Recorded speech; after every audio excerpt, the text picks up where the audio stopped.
Buenas tardes a todos. Bueno, la sesión de hoy vamos a trabajar el tema que mencionó Melissa, patrones de automatización de pruebas aplicados en Cypress. Bueno, antes que nada agradecerles su tiempo para compartir, bueno, esta sesión, un poco de conocimiento y indagar también qué otros temas puedan ser de su interés para ir programando también más sesiones más adelante parecidas a esta o con temas similares a este. Antes que nada, bueno, me presento. Mi nombre es Viviana Pacheco, soy ingeniera de sistemas, o bueno, como decimos acá en España, informática, de la Universidad Nacional de Colombia. Llevo ya 13, 14 años de experiencia en el testing, desde siempre he estado en la linda familia de Cuba. Y bueno, siempre mi experiencia ha sido en banca, pensiones y recientemente un poco seguridad informática. Entonces, bueno, espero que esta sesión pues sea útil para todos y de su agrado. ¿Qué vamos a ver? ¿Cuál es el objetivo de esta sesión? Inicialmente vamos a hacer como una introducción de las pruebas automatizadas, muy breve. Vamos a ver un poco, para las personas que no conozcan el framework de Cypress, ver un poco qué es y qué lo distingue de los demás.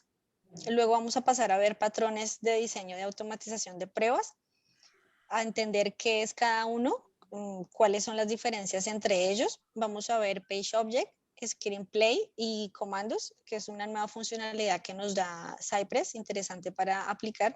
Y vamos a ver unos ejercicios comparativos para mirar un mismo test case utilizando los patrones y así poder entender un poco mejor y comparar cada uno de ellos. Bueno, aquí realmente hay más cosas para ver. También está un tema muy interesante que es Cypress con Cucumber y Gherkin.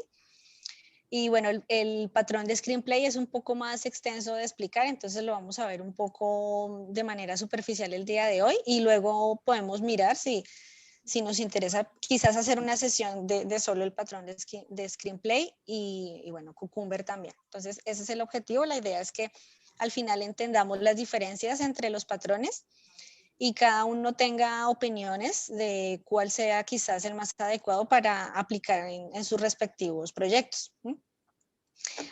Bueno, entonces vamos a iniciar con la introducción al testing, a las pruebas automatizadas. El testing de software, como ustedes saben, es una disciplina que permite localizar y prevenir los errores en el software, pero realmente el testing va mucho más allá de esto, ¿sí? Incluye también todo el entorno de calidad. Por lo tanto, vamos a ver estos seis aspectos a tener en cuenta a la hora de automatización de pruebas, no solamente enfocarnos en la programación de nuestra prueba automatizada, sino también tener en cuenta todo el tema global de aseguramiento de calidad. Entonces, el primer punto por el que por lo general siempre arrancamos es herramientas y mecanismos, ¿no? ¿Qué framework voy a utilizar? Gratuito, pago, de programación o asistido. Bueno, la selección de la herramienta, pues realmente ya es como decisión de cada equipo. Pero a veces la recomendación es analizar si lo voy a hacer dentro del mismo proyecto del código fuente o en un proyecto independiente. Usualmente las pruebas automatizadas unitarias e integración suelen estar dentro de mi mismo proyecto de código fuente y usualmente las pruebas de aceptación end-to-end casi siempre están de manera independiente en otro proyecto. El segundo punto es el diseño de mi plan de pruebas. La idea es tener una estrategia clara de qué voy a automatizar, qué es útil y qué vale la pena en cuanto a valor de negocio, los criterios que debo tener en cuenta para priorizar, no empezar a automatizar todas las funcionalidades de mi sistema, sino realmente enfocarme en lo más importante, en lo que me dé más valor. Y siempre utilizar buenas prácticas para esto, como lo que vamos a ver el día de hoy, y tener una buena trazabilidad de gestor de pruebas. Es muy útil cuando estamos certificando una versión que va a salir a producción de nuestro software, tener claro cuál es nuestro plan de pruebas, qué casos van a ser manuales, qué casos van a ser automatizados y así poder tener como un análisis de coberturas más completo. El tercer punto a considerar es la ejecución. ¿Cómo voy a ejecutar esas pruebas automatizadas? Lo ideal es tener testing continuo, tener pipeline, integración con las herramientas que utilicemos, ya sea Jenkins o OpenShift, o quizás nuestro proyecto no lo tenga. Podría ser también una ejecución manual, programada por evento, por tarea, pero bueno, es importante cómo definir nuestro entorno de ejecución, dónde voy a ejecutar esas pruebas. Como cuarto punto a tener en cuenta, los pasos y validaciones. Esta parte me parece un poco compleja y difícil de manejar porque a veces la automatización no nos fijamos y no reutilizamos todas nuestras sentencias Gherkin o nuestros steps, y a veces estamos como haciendo lo mismo en dos partes diferentes, escritos de modo diferente. Entonces, bueno, esa parte para gestionar es importante. Todo el tema de data que necesitamos previa a la ejecución, qué precondiciones necesitamos para nuestras pruebas y las aserciones. Uno de los principales pecados que a veces tenemos en la automatización es no tener suficientes aserciones. Una aserción es como la validación posterior a mi prueba, que me indica si lo que yo estoy probando está bien o no. Que me salga un mensaje, una ventana emergente, o que la base de datos tenga lo que tiene que tener. Bueno, es como una validación posterior, muy importante también a tener en cuenta, y todo test case debería tener mínimo una. El punto número 5, métricas e informes. Bueno, muchas herramientas nos dan de manera automatizada estos elementos. Si no, bueno, construirlos de algún modo, porque eso nos va dando como la evolución de qué tan maduro es nuestro producto respecto a calidad, y nos puede servir para enviar información a los stakeholders. Siempre el tema de automatización es un tema que se vende muy bien a directivos, a gerentes, a product manager, y a veces como ingenieros no sabemos mostrar y vender bien nuestro trabajo, ¿no? Es a veces difícil, entonces hay que trabajar en eso, hay que saber mostrar lo que estamos haciendo, el nivel de confianza que estamos aportando al producto, y vender nuestro trabajo de una manera interesante a los directivos del proyecto. Y como punto número 6, el aseguramiento de calidad. El llamado aquí es no perder el foco de que la automatización es una herramienta más para dar un objetivo principal de calidad en nuestro producto, y siempre estar muy alineados con el negocio. Esos eran como unos comentarios introductorios de temas generales de automatización y bueno, de pruebas en general. Ahora vamos a pasar a hablar un poco más de Cypress. Cypress es un framework, digamos, es un entorno que nos ayuda a automatizar pruebas, que llegó al mercado aproximadamente hace 5 años, y bueno, ha llegado con muchas cosas nuevas, interesantes.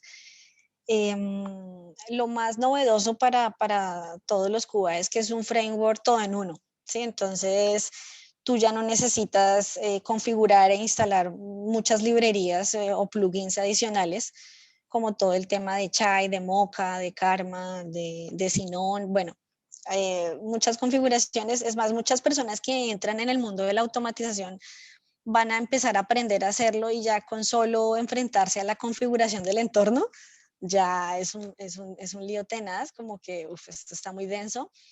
Cypress, para las personas que no somos tan fuertes, me incluyo en el tema de programación, nos quita una brecha, una distancia importante, porque su instalación es muy fácil. Entonces, bueno, como que entramos de una manera más suave a aprender el tema de la automatización.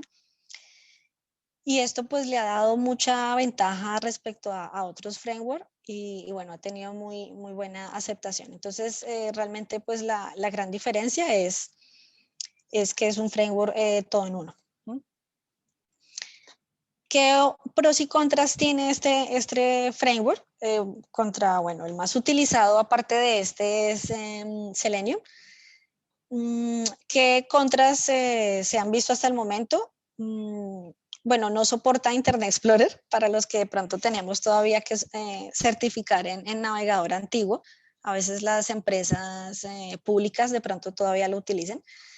Ya el año pasado ellos incluyeron Edge dentro de los navegadores que soportan, pero el Internet Explorer antiguo no. Switch tabs, bueno, realmente Cypress no, cuando automatizamos las pruebas en Cypress no logramos movernos realmente entre las pestañas del Chrome o del navegador que estamos utilizando. Él utiliza otros mecanismos para poderlo hacer. finalmente, pues bueno, se puede hacer, pero no de una manera natural. Y Browser Stack no tenía soporte, estuve verificando y bueno, a finales del año pasado Browser Stack ya sacó una nueva versión que tiene compatibilidad con Cypress, pero únicamente en entornos nube. Entonces, bueno, digamos que ya se puede trabajar un poco, pero no 100%. Los pros, pues varios. La curva de aprendizaje, lo que comenté hace un momento, es como más fácil de aprender, más intuitivo, fácil de instalar.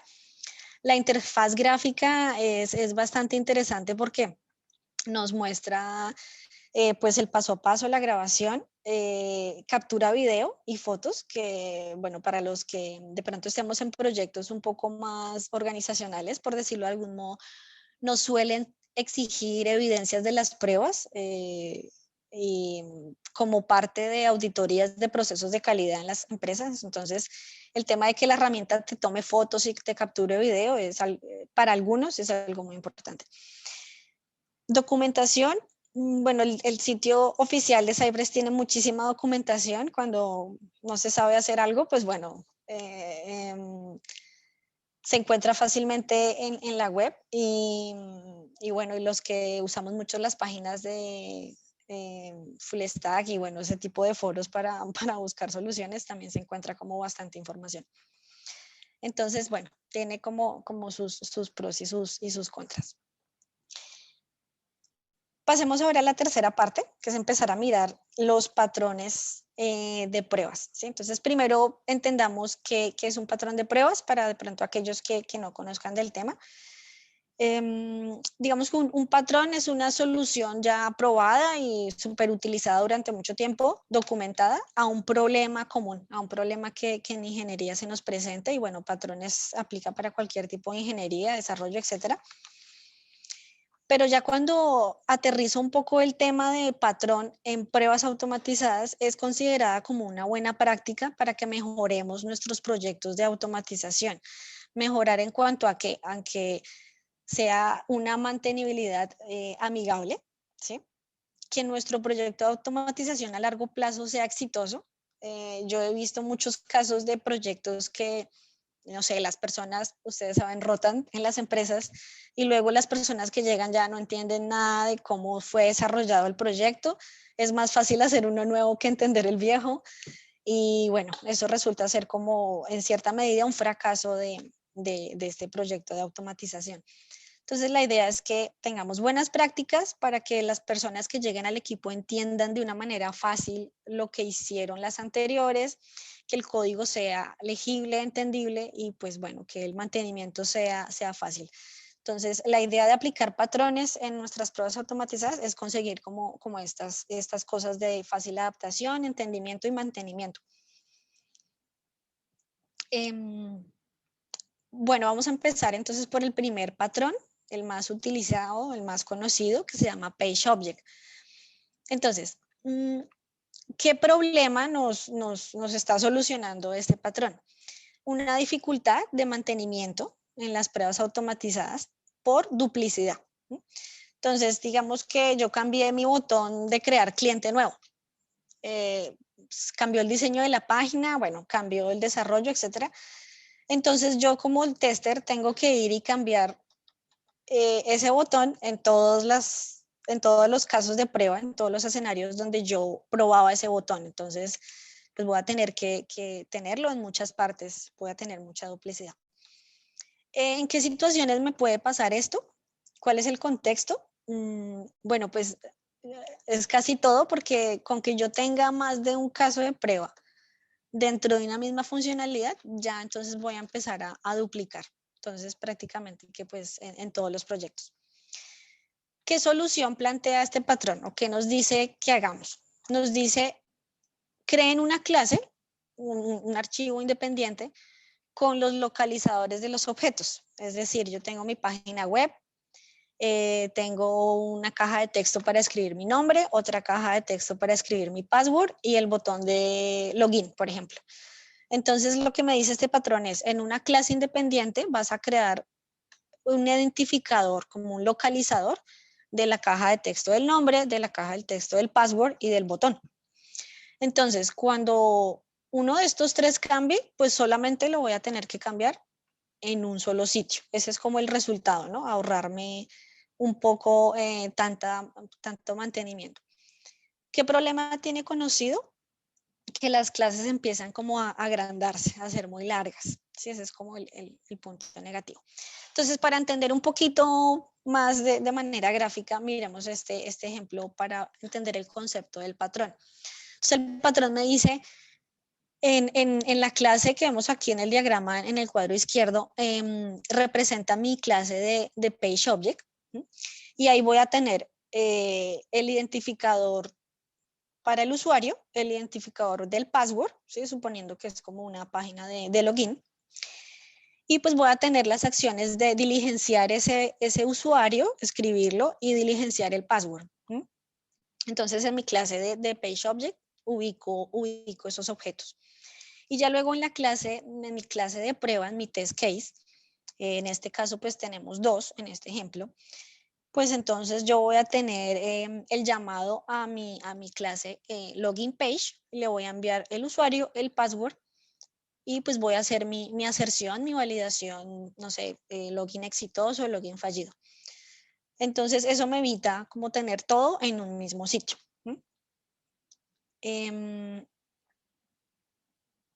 Listo, entonces un segundito.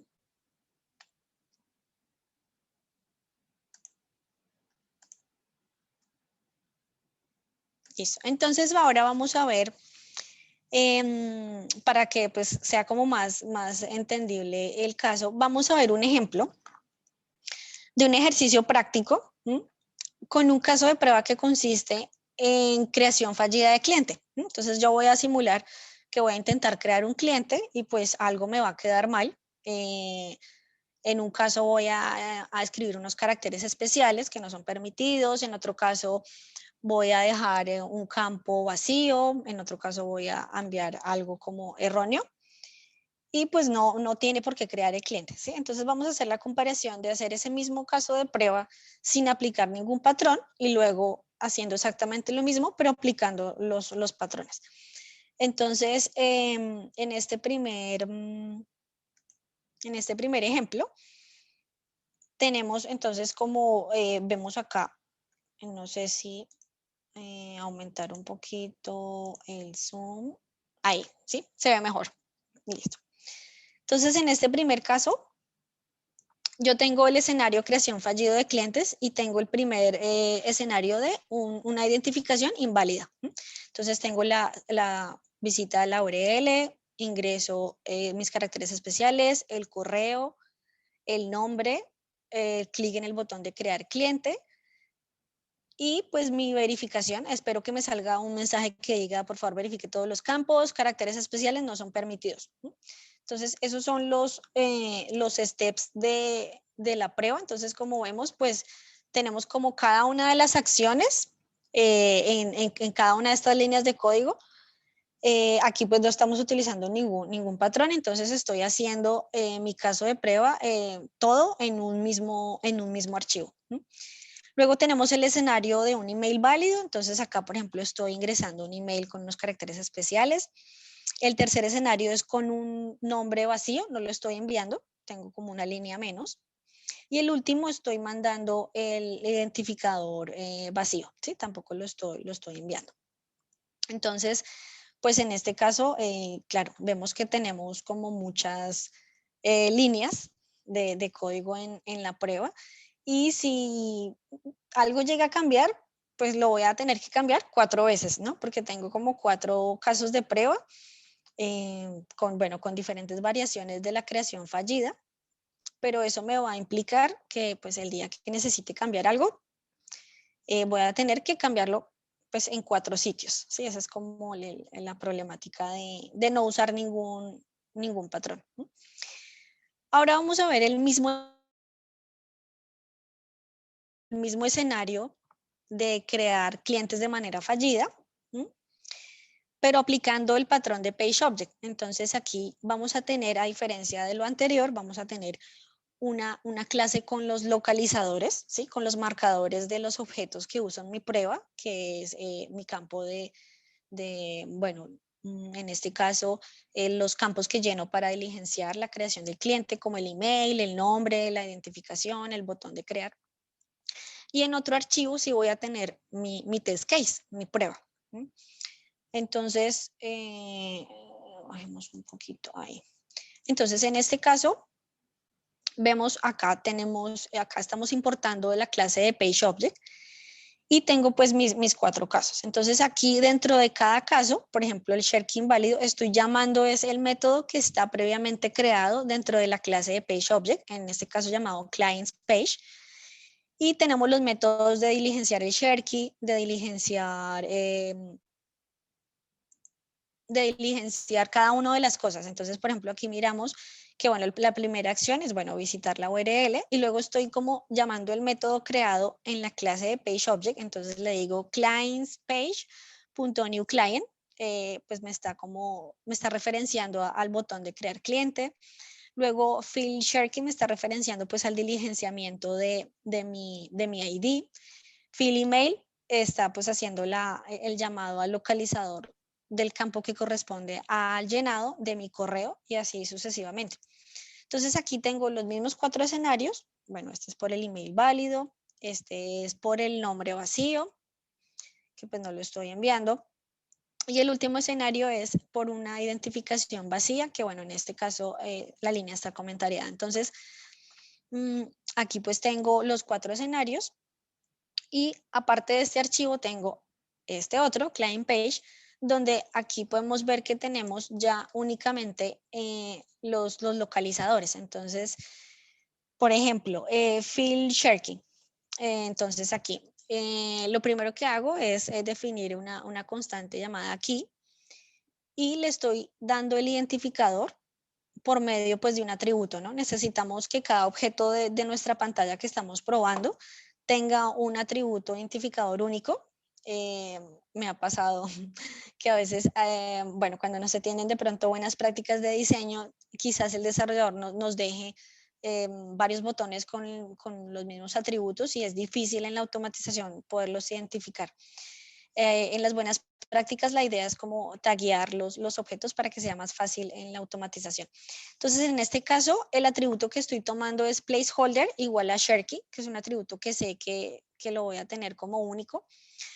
Limpio, porque es una caja de texto, luego escribo el valor y bueno, luego retornaré en la otra clase de test case cada uno de mis métodos creados acá. Entonces, aquí ya tengo de manera independiente pues todos los localizadores y las acciones pues que estoy haciendo en cada uno de ellos. En el momento en que algo cambie en mi entorno, en mi desarrollo, pues voy a solamente necesitar venir y cambiarlo en esta clase de client page. Me va a ahorrar pues mantenimiento, pero estas clases suelen ser como más largas, ¿sí? Suelen extenderse un poco. Pero bueno, mantenibilidad pues nos aporta mucho, pero hay un inconveniente en PageObject y es que no cumple el principio de responsabilidad única de los principios SOLID de programación, porque como pudimos ver en la clase de PageObject estamos haciendo 2 cosas. Estamos identificando mi objeto de la pantalla, del localizador, pero adicional también estoy incluyendo las acciones, ¿sí? Entonces, por ejemplo, acá.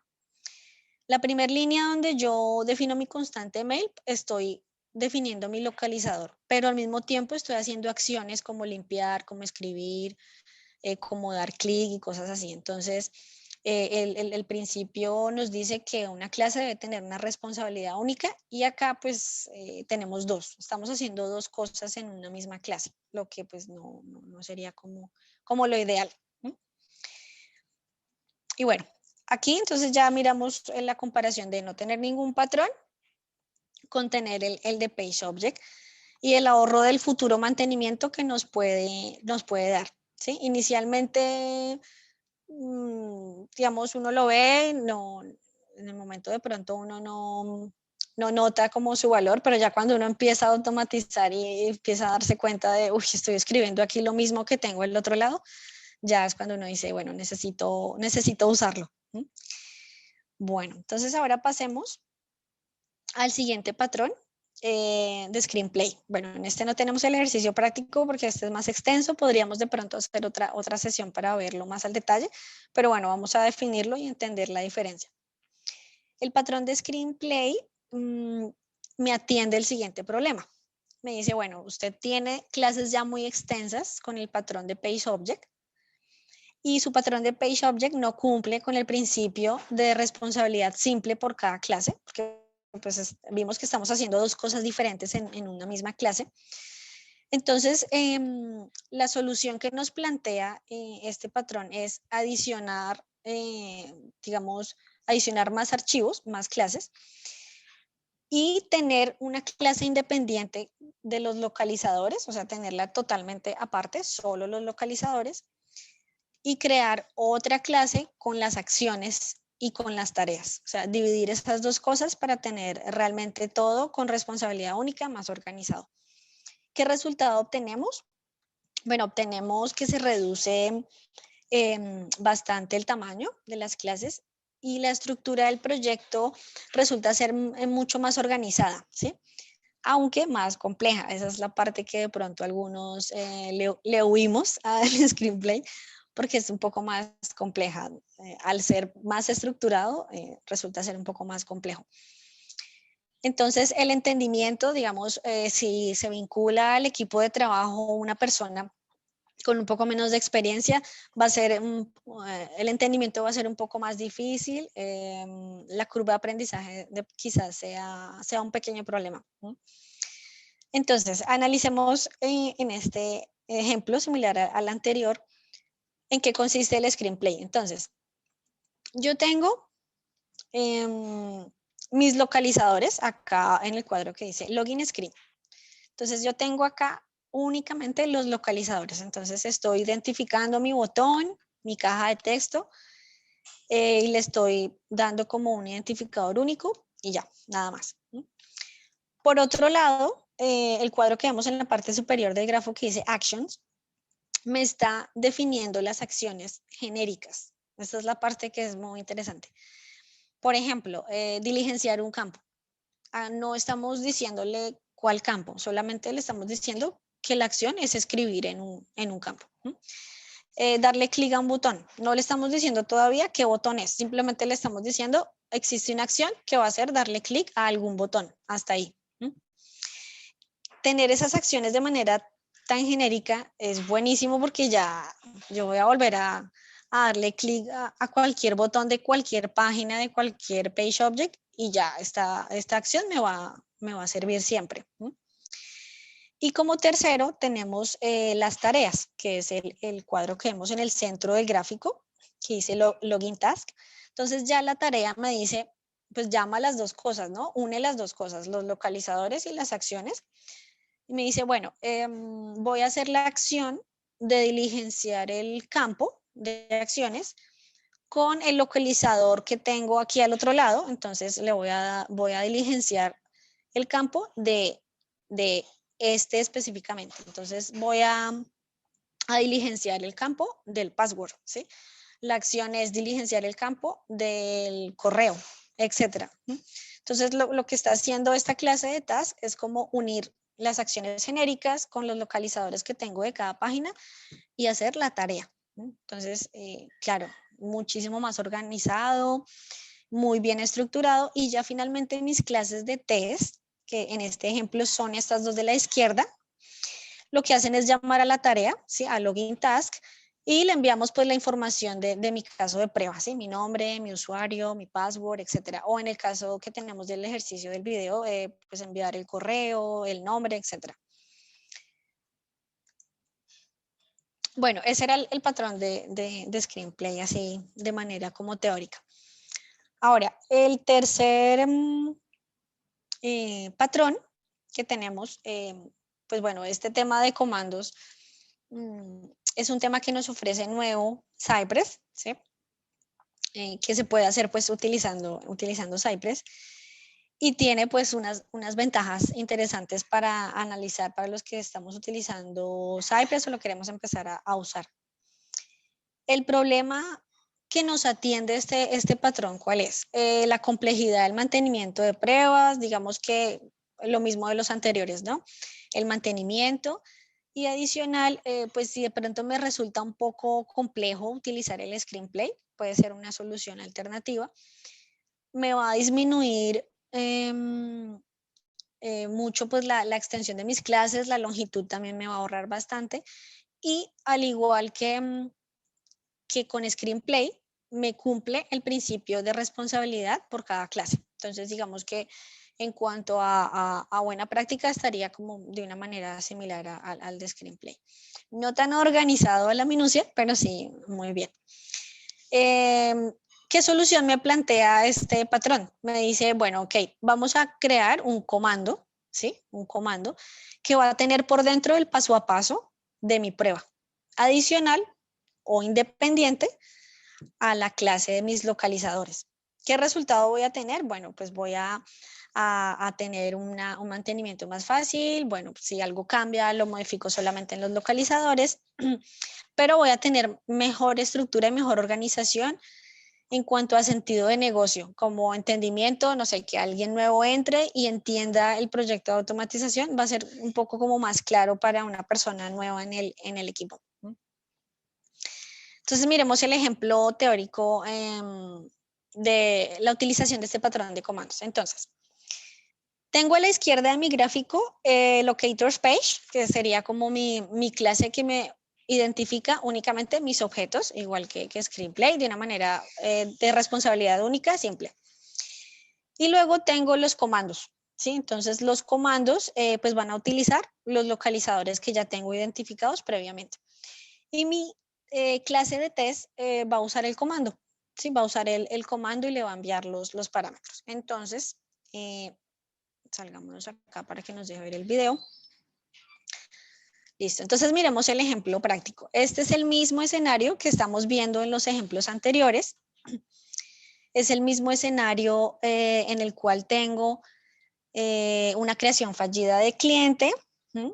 Con los 4 casos, ¿no? El primero era mandar unos caracteres especiales en el ID, mandar unos caracteres especiales en el correo, mandar el nombre vacío y mandar el ID vacío. Esos son los 4 escenarios, pero entonces ya aplicando el patrón de comandos para que veamos la diferencia. Tenemos aquí los 2 archivos separados.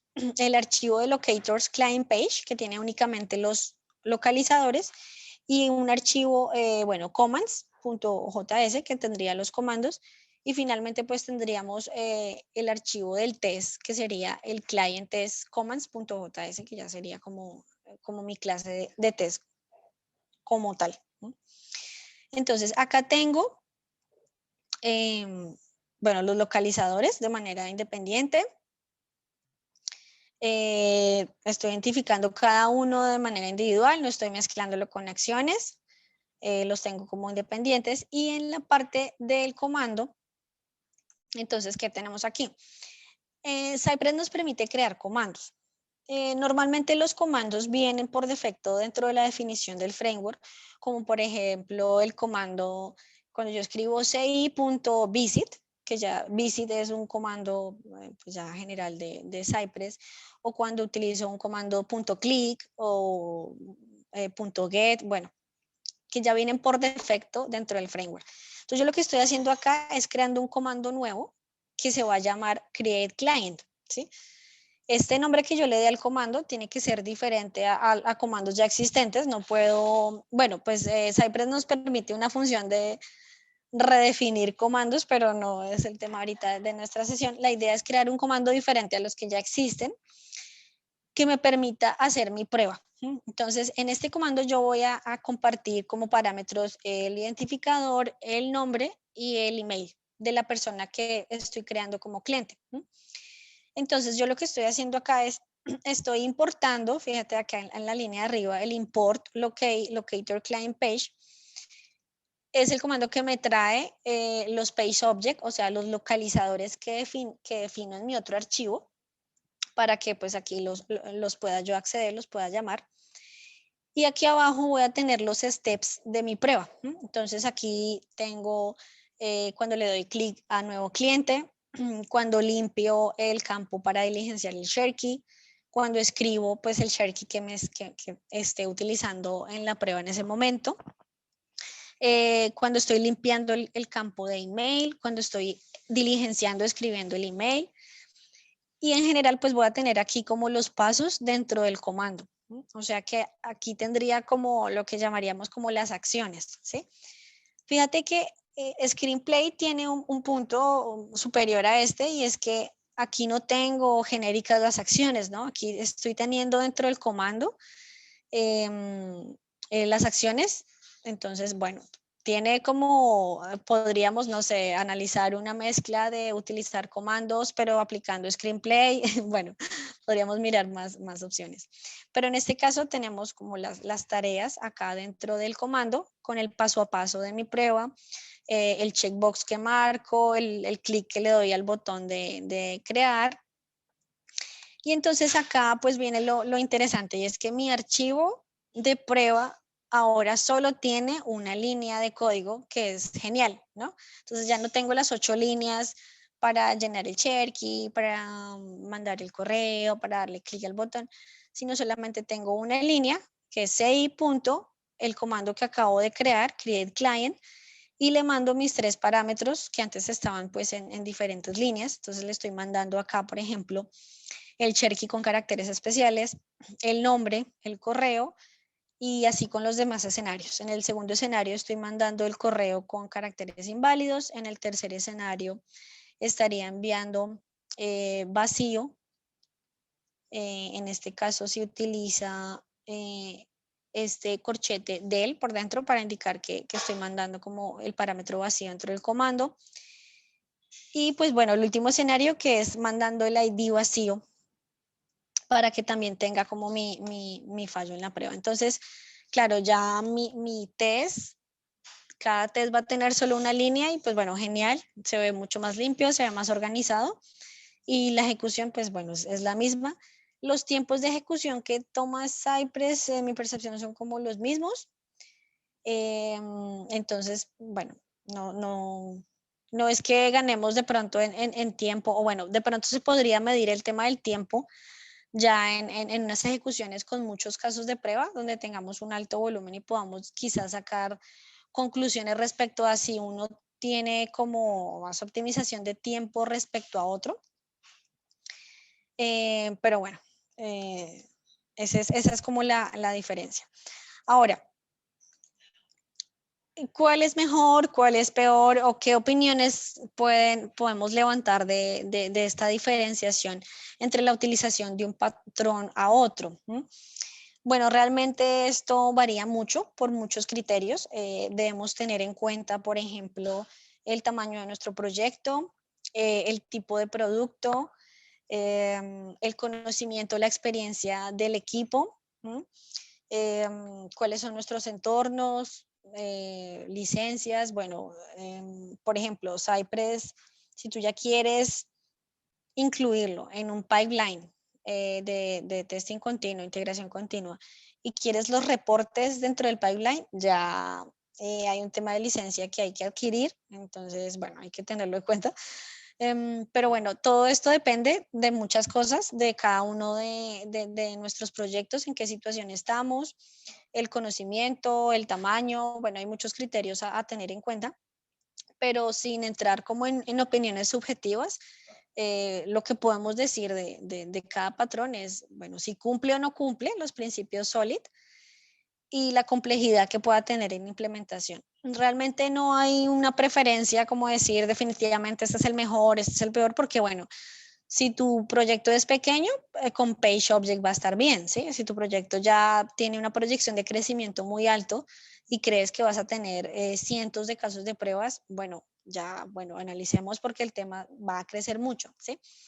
Entonces, realmente ya la elección va a ser muy variable según cada uno de los proyectos, pero la conclusión que podemos tener eh, definitiva es que lo mejor es usar algún patrón, no quedarnos con la primera opción de no usar nada, porque pues vemos que la mantenibilidad no es buena, pero sí, sí digamos, utilizar por lo menos alguno, interesarnos por utilizar alguno de estos patrones. Ya las opiniones pues son ya más subjetivas según cada uno de nuestros casos. Y bueno, queremos ahora pasar a, si Melissa me ayuda, pasar de pronto a la sesión de preguntas, dudas, o también sería muy enriquecedor si alguno de ustedes ya está utilizando Cypress con o sin algún patrón que nos quiera quizás compartir la experiencia para tener más información de, digamos, de su uso o bueno, en general, preguntas que ustedes tengan acerca de esta utilización. Entonces, no sé, aquí queremos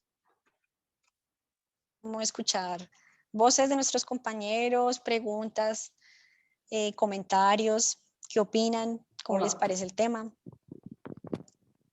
Hola, ¿me oís? Hola.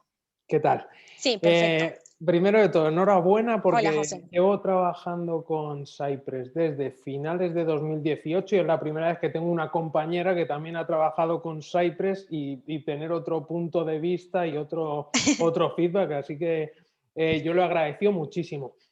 Y de este punto en concreto, los localizadores, yo decir en mi experiencia que soy fan absoluto de los Page Objects y que en el proyecto actual, bueno, en el proyecto actual y en los anteriores en los que he estado trabajando con Cypress, en combinación con comandos.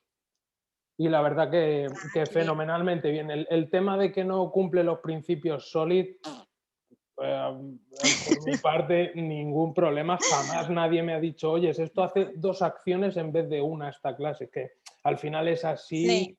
y soluciona, o sea, es súper rápido y súper útil. Como tú decías, importantísimo coger alguno, por lo menos tener alguno de base. Y Ah, bien, o también, sea que el tema de no cumplir los principios SOLID, ¿consideras que es como ya mucho formalismo o qué percepción tienes? sí, algo así, como que no le veo que tiene de malo el que haga dos acciones, que tú dentro de un Vale, vale. método metas la localización y la acción, Ujú. siempre va a ir así, localización, acción. Sí. Y yo que sé, son dos. Si dices, es que a lo mejor los principios sólidos desarrolladores que tienen mucha más libertad, tienen clases a lo mejor que pueden hacer cosas gigantescas. Y a lo Ujú. mejor ahí sí que conviene controlar un poco más, pero en este caso son dos acciones, siempre dos acciones, así que bueno, es mi opinión, ¿eh? Ujú. Y Ah, bueno, genial. decirte algo también de los pros que has puesto antes. Un pro que me Ujú. gustaría añadir es que se puede automatizar APIs también, o sea, con Mm, Cypress puedes automatizar también el backend y API REST. sí, y que sean HTTP request. Sí, Y combinan los dos fenomenal, frontend y llamadas a APIs, yo no he visto nada igual y en el proyecto en el que estoy trabajando ahora nos viene francamente bien esta combinación, esta sincronía entre sí. frontend y backend y Cypress es espectacular.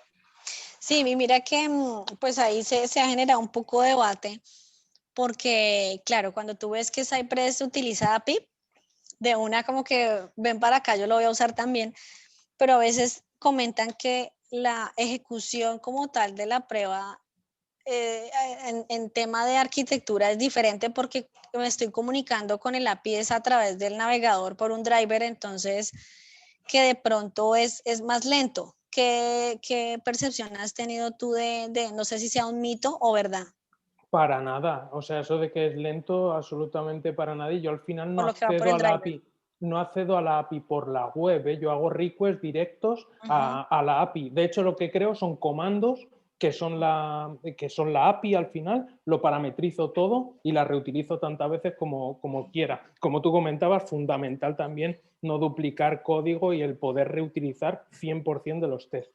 Me encantaría a ver si algún día podemos hablar y compartimos código, nos enseñamos, porque creo que Claro. podría ser súper beneficioso. José, pero estás usando, pregunta, ¿no? ¿Estás accediendo a la API mediante CI.request o estás accediendo a la API? Exacto.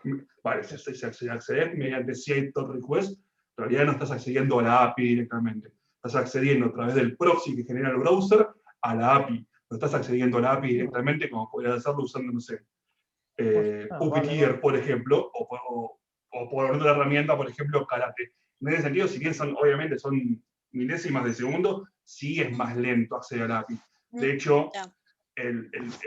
yo también uso la parte de API porque me viene muy bien, pero Yo la voy a empezar a usar entonces. La funcionalidad primaria, por decirlo de alguna forma, el motivo por el cual está este request, que antes era el famoso root de Cypress, es justamente no para hacer pruebas de API, sino para hacer stubs de API, para poder hacer mocks de las respuestas del servidor y hacer pruebas moqueadas sobre la UI.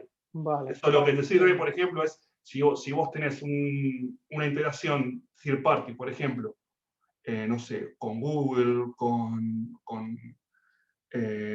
GitHub o con cualquier otro servicio externo, tercero, y vos querés hacer una simulación. ¿Qué pasa si la conexión con GitHub está caída? ¿Qué pasa si la autorización con Google está caída?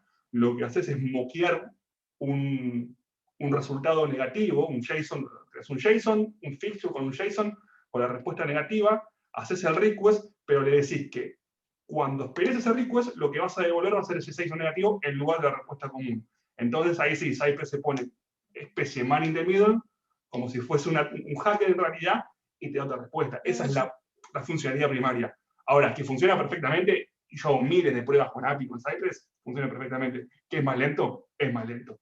Entonces, para pruebas de, por ejemplo, si quieres hacer una prueba de carga con Cypress, no te lo recomiendo. Si quieres hacer una prueba de load balancer, no te lo recomiendo.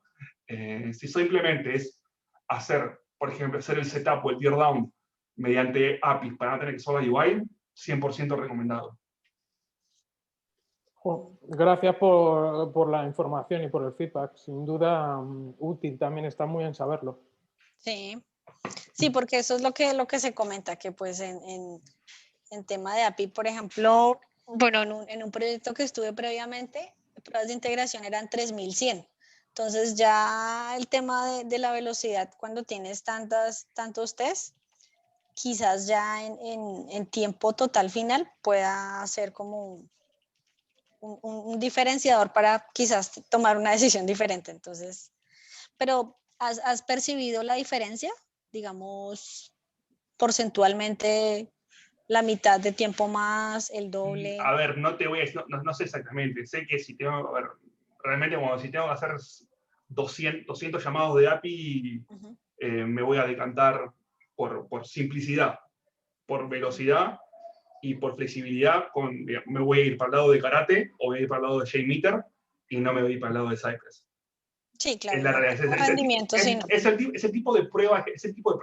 Como dice José, las pruebas que son mixtas, donde usas la API simplemente porque querés hacer funciones rápidas, o sea, crear objetos, crear usuarios, crear elementos de la aplicación sin necesidad de recurrir a la UI para hacerlo más rápido, que es lo ideal. Sí, usémoslo. Si es para hacer pruebas de API propiamente dichas y tener que medir rendimiento, que es el otro tema. ¿Vamos a medir rendimiento, sí o no? Si no vamos a medir rendimiento, listo, sigamos usando Cypress, que es perfecto. Vale. Si queremos medir rendimiento o queremos ver realmente cómo responde bajo estrés o bajo load del servidor, iría con algo un poco más real. Simplemente eso.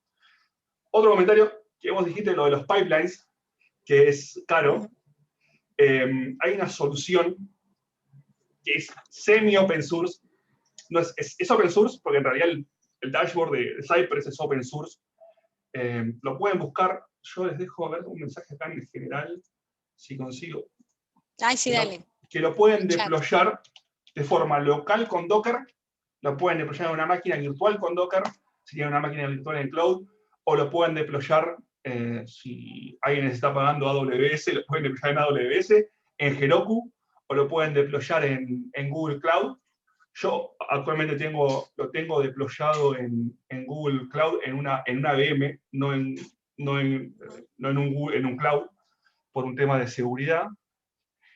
Se llama, es esto. Es exactamente la misma herramienta de los pipelines, un poco más cutre la parte de la UI, pero funciona muy bien. Son 3 componentes, un director, una API y un dashboard. Básicamente el director recibe todos los requests para ejecutar test y define en cada pipeline qué test va a ejecutar. Y la API lo único que hace es comunicarle Sí, es comunicarle al dashboard los resultados. Y guarda todos estos resultados, todos los guarda. La parte de texto en una base Mongo, una MongoDB, y todo lo que son screenshots y videos los guarda en un storage que tiene que ser o un storage local, si lo tienen corriendo local, o un storage basado en S3, y si no es S3, tienen que usar, está todo en la página de esta gente, usan MinIO, que es un gate transformador de S3 para Google Storage. Pero no importa, a ver, si alguno lo quiere montar y tiene infraestructura, ya sea que no sea local, porque local es un comando, es un Docker que se corre solo y es facilísimo. Si lo quieren montar O sea, cloud, me avisan, los ayudo, pero se puede usar. Vale, o sea, la estructura aquí propuesta es que yo tengo entonces en mi local el Docker y lo que hago es enviarle como los reportes de mi local al pipeline. Sí, a ver, yo sí, te puedo llegar a mostrar, si quieren. Ok. Te puedo mostrar Interesante. en un segundo. A ver, voy a pedir de compartir pantalla. Vale. Entonces... Vale, esto es Sorry Cypress, como ven, yo lo tengo corriendo. Esto es una máquina virtual que está montada en Google Cloud. Básicamente tiene lo mismo que el pipeline. Estas son las distintas pruebas, ven los fallos, ven el video y ven todo. Todo esto está corriendo en un Docker. Entonces, Docker PS. No es Docker PS, es Docker PS. Yo acá tengo las 4 imágenes de Docker que están corriendo en distintos puertos. Hay un Redis, un MinIO para la parte de storage, un API, un director y un dashboard. Esto simplemente hay un...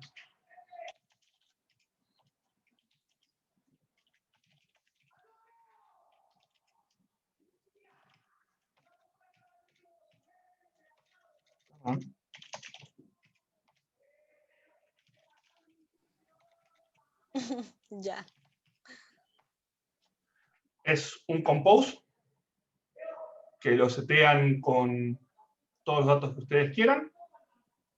O sea, basado en su local, simplemente hacen docker run it archivo -d y esto se levanta, corre y van a tener corriendo en el puerto 1, 2, 3, 4 la prueba. Lo único que van a tener que hacer es en su proyecto instalar un par de cosas. Lo primero que tienen que instalar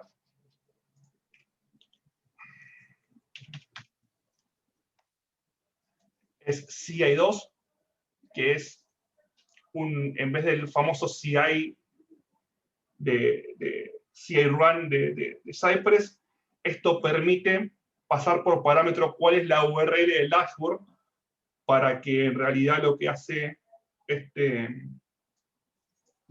esta librería es hacer una intercepción de lo que se estaría enviando al dashboard de Cypress, lo va a mandar al dashboard que ustedes le indiquen, y después simplemente en un archivo de configuración, en un archivo de Kian,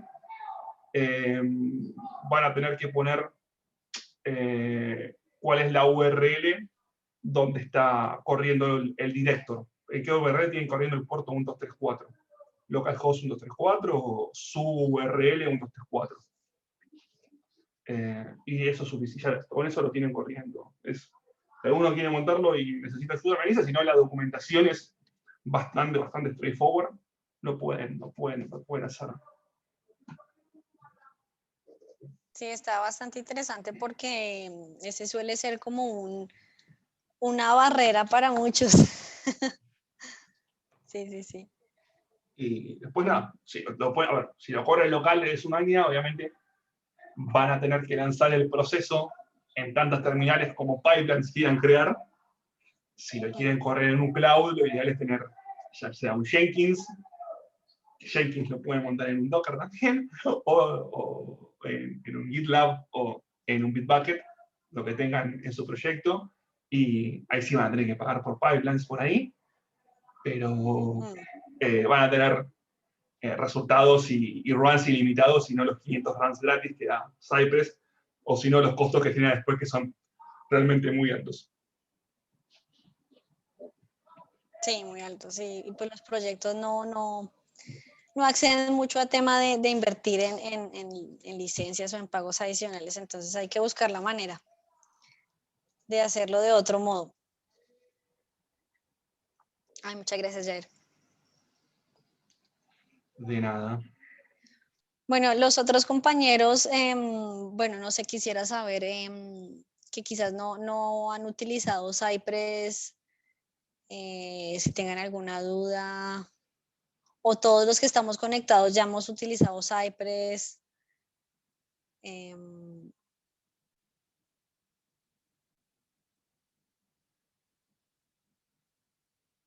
Estuvo así todo súper claro. ¿Qué otras dudas o comentarios de pronto quieran alguien más compartir?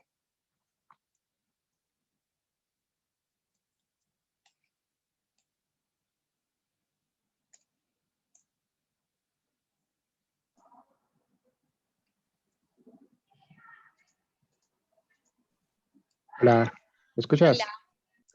Bueno, Hola, Didier, sí, ¿cómo estás? hola, muy bien, muchas gracias. Bueno, en mi caso yo no tengo experiencia con Cypress, la verdad por ahí algún día lo instalé y me puse a seguir el tutorial para Dummies. Entonces, pero sí que encuentro muy útil la introducción que has hecho y sobre todo el tema de los patrones, pero sí me gustaría pronto, por ejemplo, tomar la oportunidad de las herramientas que mencionó Jair. Si quieres te contacto Jair por interno porque me gustaría si las podemos incluir para futuras formaciones, porque sí que hay temas de performance para APIs y tal que vendría muy bien.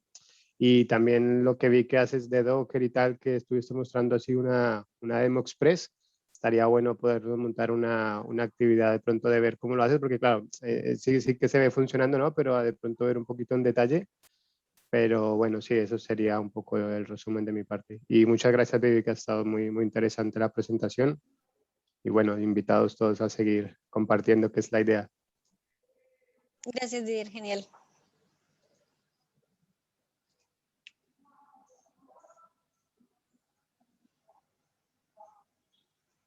Sí, creo que ahí tenemos como varios temas entonces interesantes para ver, los que nos mostró Jair y bueno, otro tema también que habíamos pensado era pues el uso de Cucumber y Gherkin también en Cypress, que se está utilizando bastante.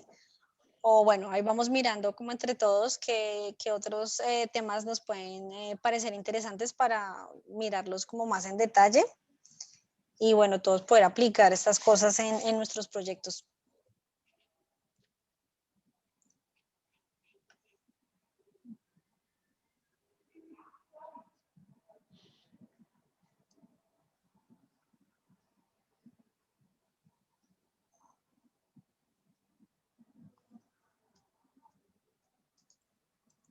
Vale, si no hay más preguntas, creo que ya estamos, ¿no, Meli, también? O Vivi, ¿tú querías añadir algo más? Creo que ya, ¿no? No, pues muchísimas gracias a todos por la atención. Pues estaremos en contacto para seguir como ampliando nuestra base de conocimientos en InnoIT, aprender pues más temas y trabajar un poco más todo lo de Cuba. Muchas gracias a todos. Gracias. Gracias a todos. Gracias. Adiós. Vale, feliz noche a todos. Gracias. Adiós. Adiós. Muchísimas gracias. Adiós. Adiós, gracias. Adiós. Gracias, Vivi. De nada. Felicidades, Adiós. Vivi.